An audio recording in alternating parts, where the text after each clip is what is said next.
नमस्कार, दीप्स किचन मराठीमध्ये मी दीपाली आपलं मनापासून स्वागत करते। चला तर मग आजच्या आपल्या रेसिपीला सुरुवात करूयात।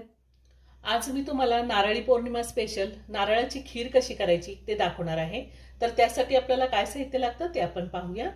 नारळाची खीर करण्यासाठी मी इथे अर्धा लिटर फुल क्रीम दूध घेतलेलं आहे। दूध मी गरम करून घेतले। 1 कप मी नारळाचा चव घेतलेला आहे। हा नारळाचा चव मी नारळाच्या पाठीला जी काळी साल असते ती काढून त्यानंतर त्याचे तुकडे करून मिक्सरला फिरवून घेतलेला आहे। थोडे बदामाचे काप, थोडे काजूचे काप, थोडे पिस्त्याचे काप, थोडे चारोळे घेतलेले आहेत। 1 चमचा तूप लागणार आहे आणि 7 चमचे मी साखर घेतली। साखरेचं प्रमाण तुम्ही तुमच्या आवडीनुसार कमी किंवा जास्त घेऊ शकता। अर्धा चमचा विलायची पावडर आणि 10-12 केशरचे धागे मी गरम दुधामध्ये 10 ते 15 मिनिटं ठेवलेले आहेत।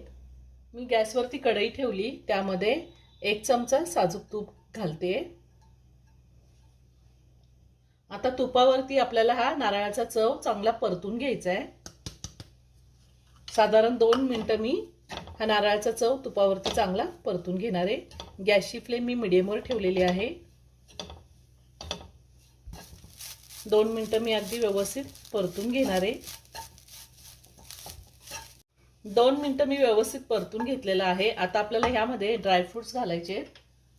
तुम्ही तुमच्या आवडीनुसार कमी किंवा जास्त ड्रायफ्रुट्स घालू शकता। बदाम, काजू, पिस्ते आणि चारोळे घातले आणि पुन्हा 1 मिनिटभर मी परतून घेणार आहे।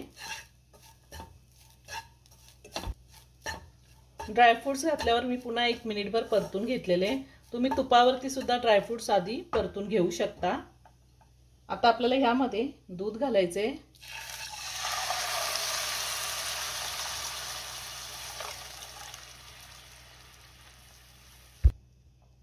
ह्यातच मी केशरवालं दूध सुद्धा घालणार आहे, म्हणजे कलर खूप छान येतो खीरला।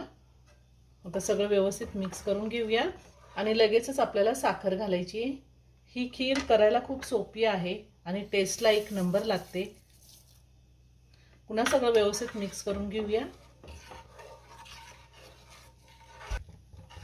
आता साधारण खीर आपल्याला 10 मिनिटं चांगली उकळून घ्यायची, म्हणजे दूध चांगलं आटेल आणि खीरला टेस्टही खूप छान येते। गॅसची फ्लेम मी मीडियमवरच ठेवलेली आहे। अधूनमधून असं एकसारखं हलवत राहायचे।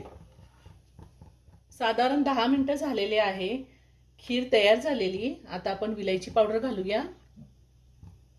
पुन्हा सगळं व्यवस्थित मिक्स करून घेऊया। खूप छान झाली खीर। तुम्हाला ह्यापेक्षाही अजून जास्त आटवायची असेल तरी तुम्ही आटवून घेऊ शकता। तशी ही खीर थंड झाली की थोडीशी घट्ट होते। आता मी गॅस बंद करते आणि एका बाउलमध्ये काढून घेते।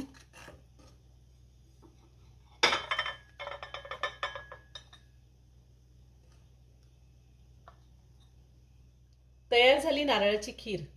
ही नारळाची खीर आपण चपाती, पुरी कशासोबतही खाऊ शकतो। 1 नंबर लागते। तुम्ही नक्की करून पहा। व्हिडिओ जर आवडला तर व्हिडिओला लाईक आणि शेअर करायला विसरू नका। रेसिपी आवडली असेल तर कमेंट करून नक्की कळवा। पुन्हा भेटूया अशाच एका छानशा साध्या आणि सोप्या रेसिपी बरोबर। धन्यवाद।